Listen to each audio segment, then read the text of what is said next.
Episode 23, submitted by Reggie, Wichita, Kansas. 57. Read exactly as submitted. My wife is the one who speaks at funerals. That started before I met her. She did her grandfather's when she was 19, and after that her family just handed the job to her, the way some families hand one person the carving knife every Thanksgiving. By the time we'd been married 10 years, she was doing mine too. My uncle. My mother. A cousin of mine she had met exactly twice. People would find me afterward in the fellowship hall, over the ham buns and the pan of cheesy potatoes somebody's church group always brings, and tell me how lucky I was. And I was. I have sat through the other kind, the man who talks about himself for 11 minutes. She never once did that. She writes them on index cards, the ruled 4x6 kind, in packs of 100 from the drugstore on Central, and when a set is finished, she puts a rubber band around it. I'm the one who carries them. That's been my job for 20-some years. I hold the cards in my jacket pocket while she shakes hands at the door, and when the pastor nods, I hand them over. She keeps them in the second drawer down in the kitchen, in with the packing tape and the dead batteries. It's the junk drawer. Nothing about it ever made me think anything. In March, we had people over. 6 of us, counting me, the couple from across the street, and a woman my wife works with, and her husband, a big cheerful guy who sells irrigation equipment and has never had a difficult thought in his life.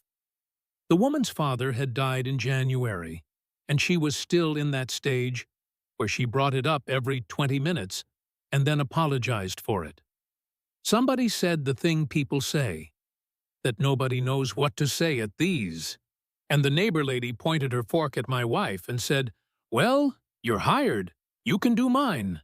And my wife said, easy as passing the rolls, that she already had ours written, hers and mine both. She said mine had been done a long while, and she wouldn't need the cards for it. The irrigation guy said, "Do it then," laughing. "Prove it." So she did. Maybe 40 seconds of it. She talked about how I read the entire menu out loud before I ordered the exact same chicken sandwich I have ordered since 1994. She said the thing about how I sit in the driveway after work to finish a song. All of it in past tense, smooth, no hunting for the next line. Warm, genuinely warm. That's the part I keep coming back to. It was the nicest anybody has ever talked about me. My throat got tight, and I was embarrassed about my throat getting tight.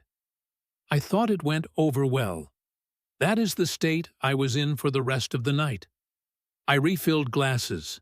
Her coworker was the one who said, a little too bright, "How long have you had that ready?" And my wife said, "Since the beginning." And the neighbor lady started to laugh, and then didn't. And the irrigation guy had set his glass down and was looking at his plate like there was something on it. And nobody picked the conversation back up. They left early. Both couples, inside 10 minutes of each other, with that shuffling in the entryway where everyone is suddenly very interested in finding their own shoes. In the driveway, her coworker hugged me longer than she ever has and said quietly, "Are you okay?" I said sure. I asked her what she meant. She pulled back and looked at me the way you'd look at somebody who asked you what year it is. That night after my wife went up, I opened the second drawer. They were in there, under the tape, 4 or 5 sets, rubber-banded. One band snapped when I picked it up. Mine was near the bottom, and it was thicker than the others, and the ink on the cards wasn't all the same ink. I put the band back on it.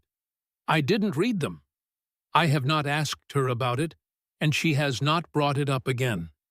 Last month she did her aunt's service out in Newton, and I held the cards for her at the door, and afterward everybody said she was wonderful.